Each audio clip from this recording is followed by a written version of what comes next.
Okay, you guys, I want to explain the different grades of alcohol, and you use that when pricing or when customers order. There are 3 levels: well, call, and premium. Well is sometimes known as your house alcohol. Let's assume that these are 3 bottles of vodka. Let's say that somebody ordered your well vodka, your house vodka, or they just order plain vodka and tonic. This is what you would give them. It is a generic brand. It might as well be a white label with black letters on it that say vodka. Nobody's going to order this brand by its name. Then let's say somebody orders Sunshine vodka and tonic. They want a Sunshine vodka. They're calling it by its name, which is Sunshine. That's the brand name. Obviously, I've made these names up, but if a customer would order it by its name, say, you know, as we're using Sunshine vodka, this is what you would give them. It's a medium grade vodka and moderately priced. Then let's say they want a premium vodka. They would also order it by its name, and let's say Bluebird vodka, and that would be considered a better vodka, and it's more expensive. So we've got well, call, and premium. They're all vodkas. The well vodka is generic. The call vodka, they would call it by its name, and it's moderately priced. And then the premium vodka is more expensive. And then there's something called top shelf. Top shelf is something even better than any of these. If you've got a grade of liquor that's even higher priced than the well, the call, or the premium. Or if somebody would say order a top shelf Long Island iced tea, that means they want all of the premium liquors in it. So whatever premium liquor you would, whatever liquor you would put into the iced tea, you would use premium liquor of each type. So next I want to teach you how to pour an exact shot. You're going to practice pouring into the jigger. Count while you're pouring. 1, 2, 3, 4, 5. A little too much.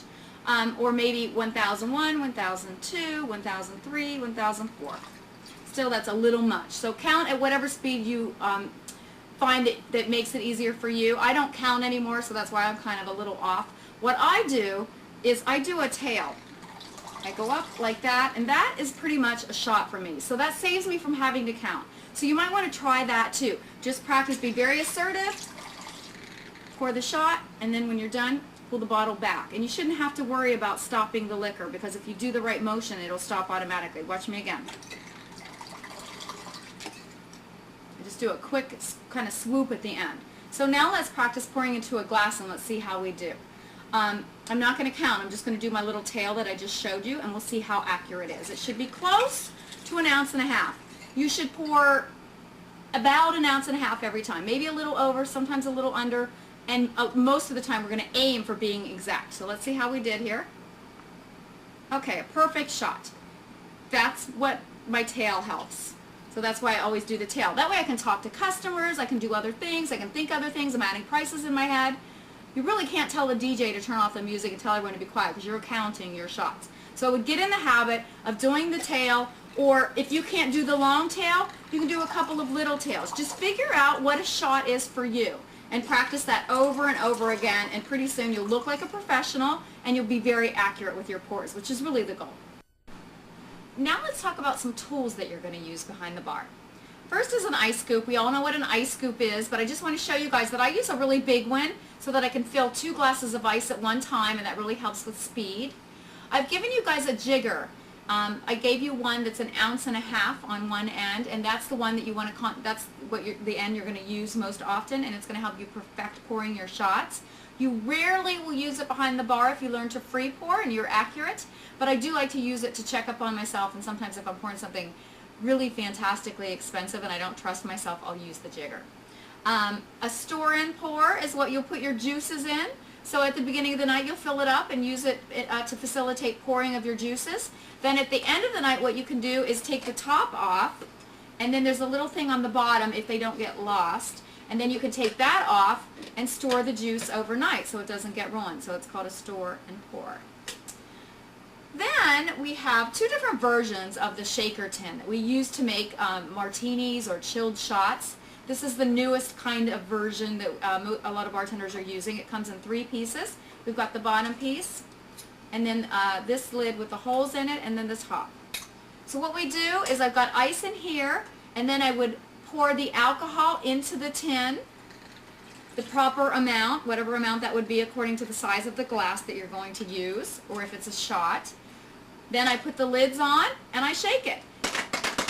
some fake ice in here. Technically, the ice is going to chill the drink.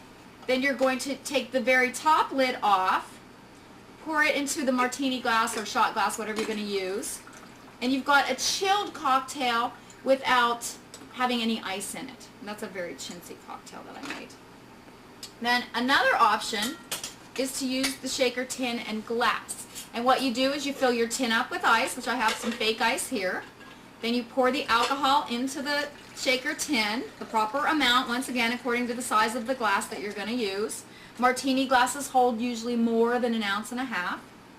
Then you're going to put a glass on top. You're going to shake it, just like real ice. Then you take your strainer, and you would pour it, once again, into the martini glass or the shot glass, the proper amount. And you've chilled whatever it is that you're pouring without serving it on ice. So when someone says they want it up and chilled, that means they want it served up, which means without ice, but they want it cold. So you would do that. Then I have 2 different versions of the corkscrew. This one's easy to keep in your pocket, and this one's the one I prefer because I think it's easier to use. Every bar has their own style of glassware, but I want to go over some of the most common types that you'll use with you right now.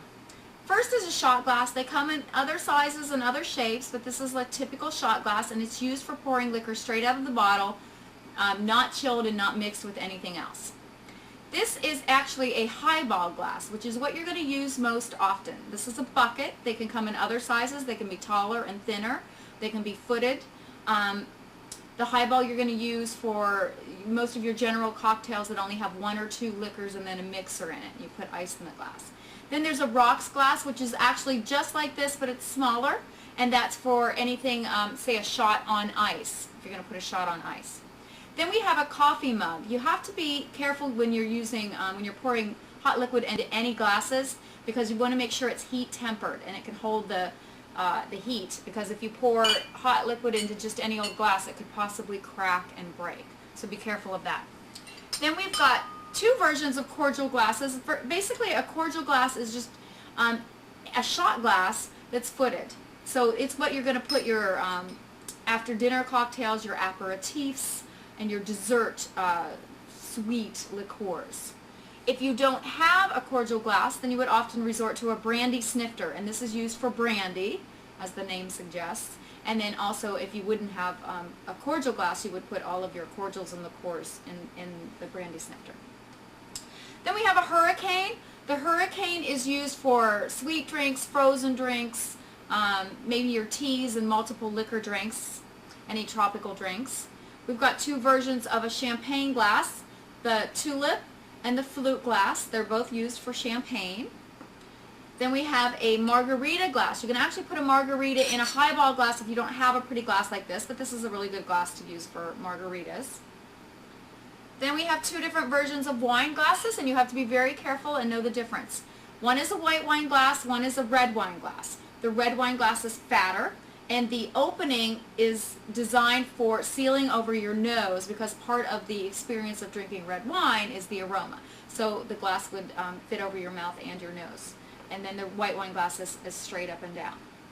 Then we've got a pint glass that is typically used for maybe your sodas, maybe your iced teas, or tap beer.